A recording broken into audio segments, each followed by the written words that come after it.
Hi, this is Karie Lee, and I'm from Alone Season 9, and I would like to share with you one of my favorite top 10 items for keeping warm in the wintertime, especially in cold, wet climates like Labrador, Canada. The item I chose was a negative 60-degree Wiggy's synthetic sleeping bag, and for many reasons I didn't go with down because once down gets wet, it's useless. Synthetic bag, especially this bag, will dry out fast and it's actually water resistant. It repelled water. So even when my drips from my tarp were dripping off or I had a leak in my roof or something crazy like that, it actually didn't soak up the water at all.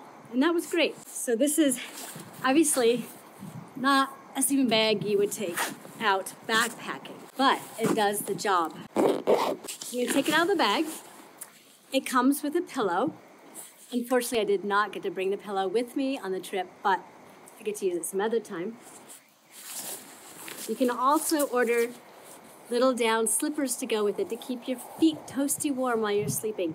I did not bring these on the trip. It had to be one item.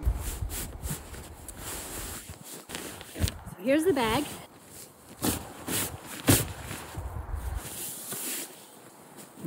Nice and fluffy. Woo, look at all that fluff, all that loft.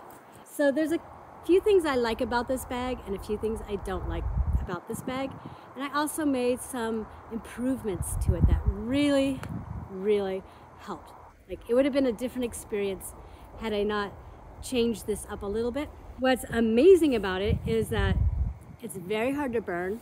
So if there were sparks flying from my fire or something, it would not catch this bag on fire.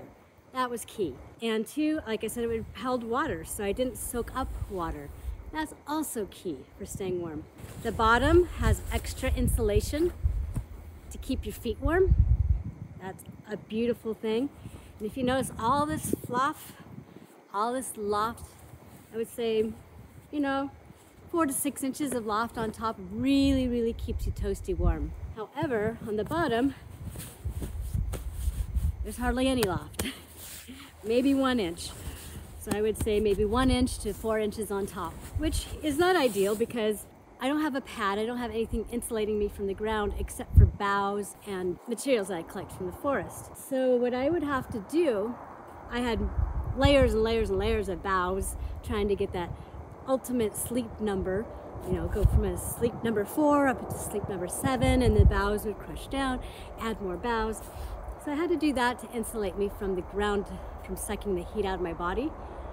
But what I ultimately had to do is put all my clothes in my sleeping bag and sleep on top of my wool clothes to insulate me from the ground. So I would definitely recommend, my recommendation to the company is to maybe add a little more loft to the bottom. And yes, this sleeping pad is primarily used in the military, from what I understand, and was meant to go with another sleeping pad. And if that's the case, I would really like to see a sleeve sewn into the bottom so that you can just slip your pad in here and not have it move around on you. Because this sleeping bag was not meant to sleep without a pad, that's obvious. And for a female who's got to protect her hip bones and her shoulder bones and her curvy bodies that have to dig into the ground, that's the ultimate key for us females, just saying. The hood, you can see, has lots of room and loft in here for a nice, it snugs down deeply around your face, and I will demonstrate that in a moment. And what I had to do to this bag, if you notice, this bag did not have a neck gaiter.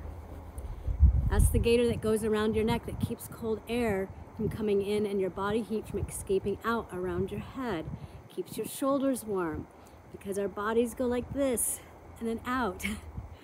So a neck gaiter is crucial. I was disappointed that this sleeping bag, with all the modern sleeping bags, have a neck gaiter and this one does not.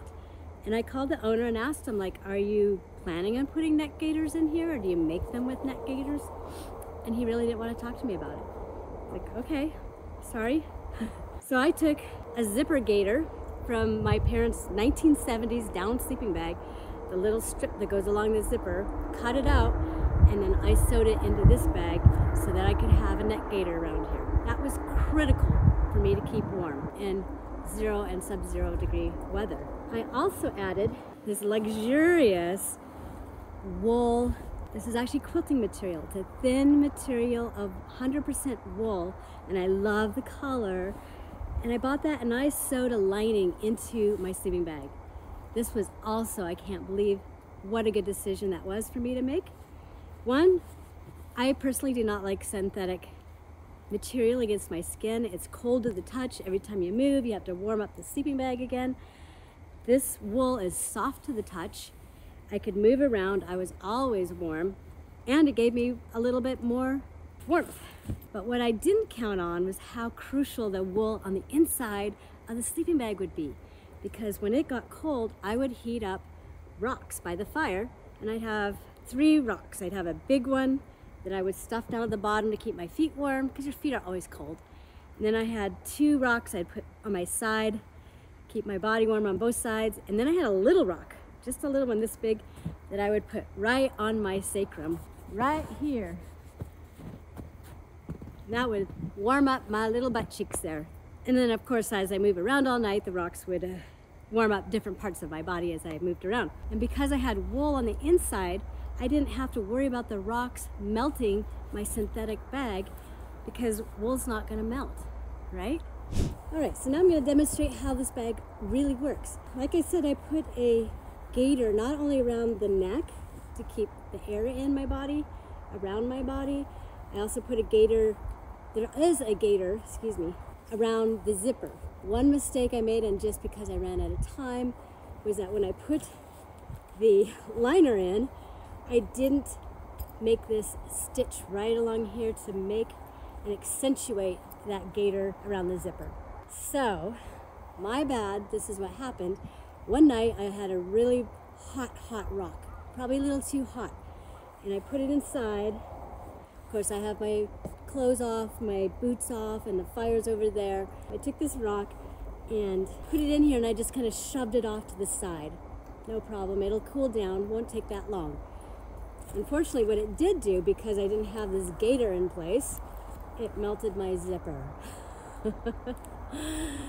This was not very pleasing, because it made it so hard for me to get in and out of my sleeping bag at the times where I just want to get dressed quickly, and I'm struggling to get out, and my shelter is got a low roof profile, and it was just really hard to get out of my sleeping bag.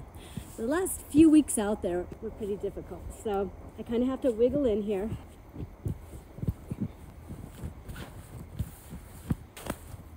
But another advantage of the sleeping bag is it does have a zipper at the bottom. So if you do get hot, you can open it up here. There's my feet, let some air in. And it's great that way, because this is a hot sleeping bag. It's great. But as you can see, as I'm wiggling in, it's hard to get in and out if you can't unzip the zipper. Just my bad. So yeah, I'm in, and you can see all this beautiful loft. The bottom, not much. All right, I'm gonna get all the way in. The neck gaiter's around my neck. Zip myself in. I've got the neck gaiter. Awesome. I got a little space here, which is great when it's warm out. But I can take this.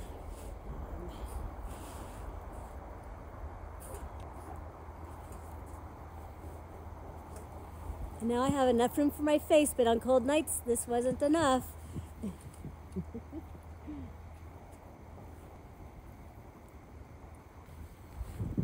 So I would zip this so there's only enough room for me to get some air. And then of course I had my hat on it to cover my eyes and my nose if I needed to. And I'm truly amazed at how tight I can get this to go around my face. I could probably even go a little tighter, like so. You can roll in it.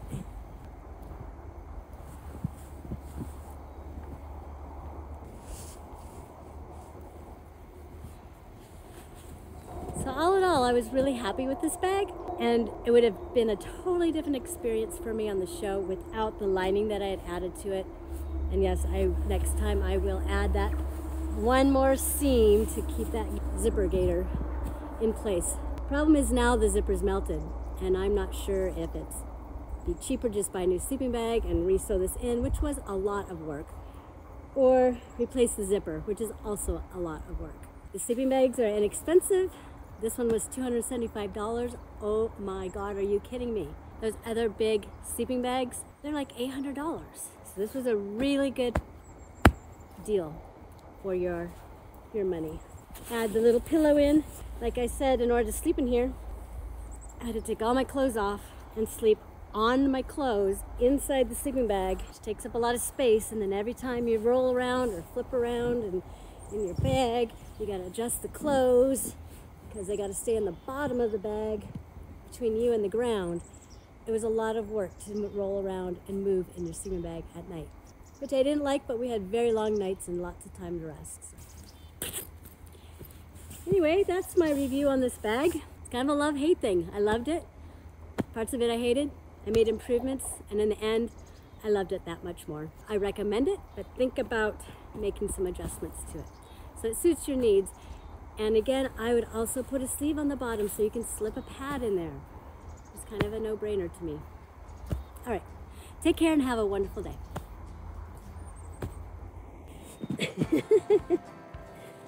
This is what I went through every day, putting on 2 pairs of long johns and your pants, 2 pairs of top long johns, 2 sweaters, entangling around a microphone in your pocket, wiring it up to your clothes, all while you can't get out of your sleeping bag.